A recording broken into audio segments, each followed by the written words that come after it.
Hello everyone, my name is Andrew Bosher, and today I want to show you guys how I like to make my dirty steezy whomps in Reason. And the instrument I'm going to be using today is Maelstrom. You can achieve the same types of results with any other instrument in Reason, but I just want to use the Maelstrom to kind of show you guys the basics of what I'd like to do. I'm also going to provide a link for you guys describing the different components of the Maelstrom in more detail. I'm going to describe to you guys briefly what they do, but I'm going to provide that link for more in-depth analysis. So in my Reason right now, I just have a simple beat setup with a simple Whomp patch that I made just for this tutorial, and I want to show you guys how to make one from scratch, give you guys the idea of what to do. So first and foremost, I'd like to create a new project. Control N. I have my rack opened up here, and at this point I do have a few extra combinators already set up, but there's nothing too serious about those, just for drums. So I'm going to, in my rack, right click in and create a combinator, and then going to right click in my combinator and create a line mixer.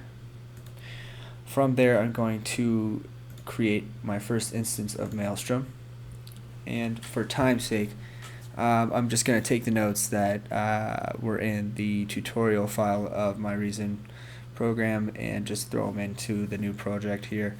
That way we can just get a good example of what it sounds like from the get-go. So I'm going to go to my sequencer here and just paste in some notes in my combinator that I've created. And as if I play it back, you can hear it's just the sine wave playing in the initialized patch. If you don't know how to do that, just right click, reset device, or initialize patch on the Maelstrom. That works for any other instrument in Reason. So it's a very basic sine wave, very dull, nothing too crazy going on. And so I just want to first and foremost change the waveform of the Maelstrom into something a little more interesting, and for this tutorial I'm just going to use a voice waveform, and we're going to use breath voices. If I play it back now, it's a little more interesting. It has a little more character. Now, to create that Whomp effect, we're going to start filtering the oscillator by clicking on this box here to get it through the first filter A. I'm then going to set it to a bandpass filter, so it is a low pass and high pass filter at the same time. And then I'm going to set the frequency pretty low, probably around 30 or so, just to start. And the whole idea of this is I'm going to be sweeping the filter frequency across the spectrum to give it that Whomp feel, low frequency to high frequency, with the sine wave in the modulator B curve here. You can use any other wave to get other cool effects, but for this tutorial I'm going to be using the sine wave. So if I start playing it back now, you can hear the bandpass filter honing in on one specific frequency of the waveform, and I'm going to turn up the resonance to make it a little beefier and turn the peak up at that specific frequency. I'm going to loop it as well to get everything going all the time. And as you can hear, the lower frequencies of that bandpass filter is being attenuated, or I should say pushed up by the resonance filter here. Now I'm going to start turning this filter knob to the right to begin giving it the Whomp effect. And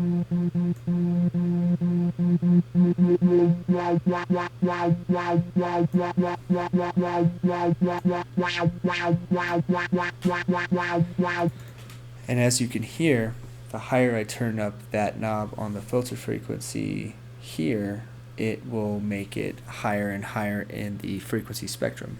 It will do that both here and here, depending on how high I turn it. So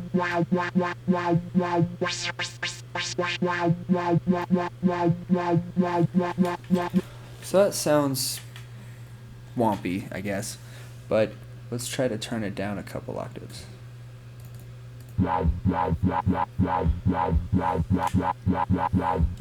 Sounds a little dirtier. Let's turn the frequency up a little bit to give it more of a metallic feel instead of so low. There we go. Again, I will provide a link for specific components here, like the motion shift knob. And the motion knob essentially controls how fast the waveform plays back at you. So if I turn it down low, I can actually hone in on the, I can slow it down essentially. And then I can modify how it sounds by slowing down the waveform. The index shifter here controls where I play the actual waveform. So if I don't like the beginning of the waveform, I can turn it up to find a better spot in the waveform to begin with. And as you can hear, it sounds a little better. The shift knob controls the format characteristics of the sound, so it can give it the chipmunk sound, or it can give it a very dark, droll sound. And I'll show you here.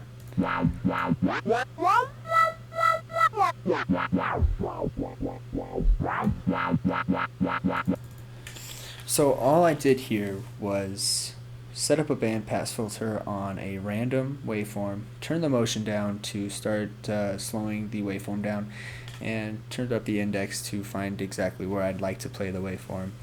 And then I just literally sweep the frequency up through the waveform here in the sine wave, and it gives it that Whomp feel. The reason why I have the line mixer is I like to stack oscillators and synthesizers on one giant sound. So let's begin actually by activating the second oscillator here and doing the same waveform. And again, this isn't what you have to do, it's just a very basic beginning point, so you can customize any way you like. And I'm just doing the same one, breath voices, to give it a more uniform feel, but again, you do not have to do it this way. I'm gonna set the motion down again to slow it down, not as slow as the first oscillator, and I'm gonna turn the shift up a little bit to about 4. I'm gonna turn the octave down 1, and I'm gonna listen to it. I'm also going to send it through the second filter here in filter B on the bottom button. Gonna make it another bandpass filter. Turn the frequency down and turn the resonance up so it gives it more of that wompy feel, that peak really accentuates everything. And let's listen to it. As you can hear, it's higher in octave, but if we combine them, you start to really get that wompy sound. Now, I'll stack this by right-clicking on the maelstrom, duplicating the device and track, flipping the rack by pressing tab, and routing it to the second channel of the line mixer. I then like to pan each synth left and right, and in this particular case I'm going to pan them hard left and hard right, which means all the way to the left and all the way to the right. As you can hear, only left, only right, combined. It's more full, it's a little louder, which is good, and just makes it that much bigger. So that's the basics of creating a stacked Whomp. But you can go even further by duplicating the same device and track, rerouting it to the third channel, and slightly altering the characteristics of the sound so it sounds just ever so slightly different. I'll turn the motion up, and again, this is just random, I'm just doing this to make it different from what it was. And I'll turn this octave on the second oscillator up. I'll keep the filters the same, but I'll also activate the shaper, and I'll use the sine shaper to do this. Each one has its own advantages. I just like the sine shaper for this particular example. It really starts to add some really cool characteristics to the sound. And I'll just keep it at 64, the default, just to see how it sounds, and I'll solo it out.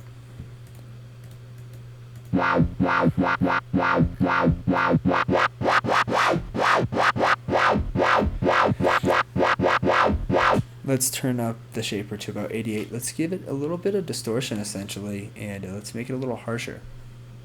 And I will pan this not hard left, but about 22, minus 22 left. I'll take the same one, and I'll duplicate it, flip the rack by pressing tab, reroute it to the 4th channel of the line mixer, flip it back around, and pan it to the right about 22. So let's listen to just the 2 synthesizers I slightly altered. Pretty loud indeed. So let's turn down each one in the line mixer to about 88. And let's try to combine everything all in once.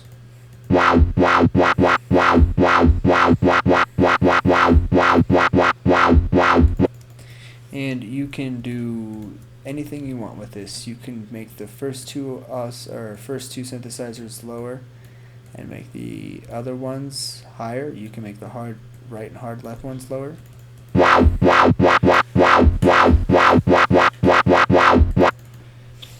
And you know, if you want to make it dirtier, turn it down an octave and give it a little more grit.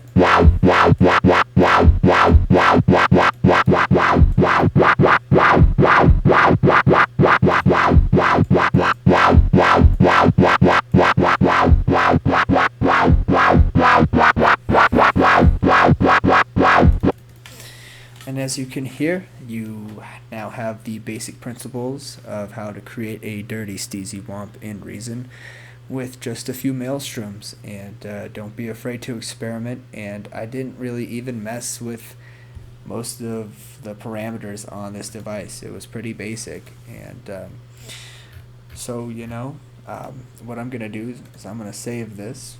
And I'm just going to make it ABB Whomp tutorial synth, and I'm going to make it available to you guys to get started. I'll just set up a download link so you guys can download it and you guys can mess with it. And again, I'll provide that link to give you more in-depth analysis of what the Maelstrom does. And this is not necessarily the right or wrong way to do it. It's just the way I like to get some big whomps going real quick. I hope you guys enjoyed my video, and thanks so much.